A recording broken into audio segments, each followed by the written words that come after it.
Bills Mafia, keep your chins up. The Bills are 5-2. This is episode 11 of Chalk Talk. Everything is fine. Yesterday was tough to see. It was tough seeing our team at home in a game that was high-powered and we're expecting a win, and we lose to Philadelphia. But Philadelphia, if you look at it, they came in, they had a well-coached game. Miles Sanders was outstanding for them. Carson Wentz played a complete game. They looked good. They looked really good. And the Bills had a lot of problems, you know.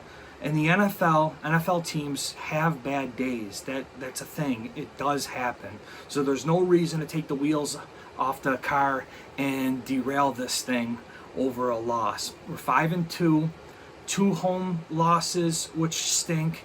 But 2 recent Super Bowl champions, and the Patriots and the Eagles. That organization for the Eagles is put together, and you know they started off rough. So you know it's okay. It's okay. We lost yesterday. It's important to bounce back next week against Washington, which it looks like it'll be Dwayne Haskins, and it'll be important to come back strong and play them well and get that W. I don't know how we're going to do it. Buffalo's done a variety of things. This time we couldn't come back from the fourth quarter, and hopefully we won't have to be in that situation next week against Washington, but hopefully we play a better game and close out this little home game stretch with another victory to take us to 6-2. After Washington is when we head to Cleveland. We're only a couple weeks out of playing the Cleveland Browns. Despite the 2-6 record, Baker Mayfield, Jarvis Landry, Odell Beckham, and circle him, Nick Chubb looks outstanding.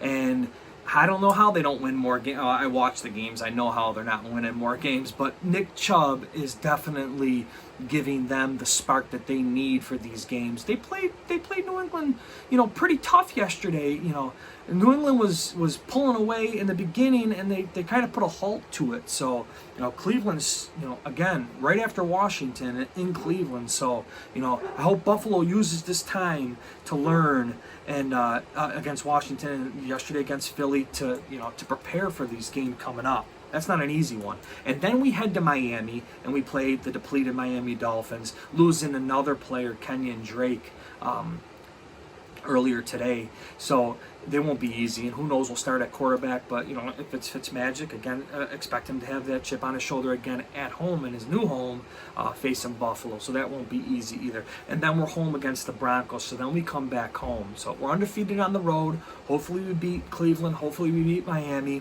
Hopefully we beat all of them. And then after the Broncos at home, which is pivotal, whether Joe Flacco will be there or not. I guess he's injured. He's got a neck injury. It won't matter. We need to play a full and complete game. Then we're taking on the Dallas Cowboys for Thanksgiving. I believe it's the 4:25 slot, the middle game. I'm not actually sure about that, but that's what I remember hearing.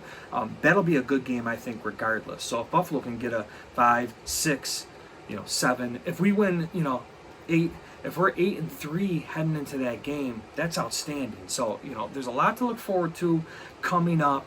Again, everyone pump the brakes. There's nothing is wrong here. There's no coaching change needed. There's nothing like that. Crazy talk. Some things I've been hearing. I couldn't believe some of the stuff I'm hearing just about losing like that yesterday. We got to tighten it up. We just had a bad day in the NFL yesterday at home. Makes it worse. But guys, comment, like, subscribe.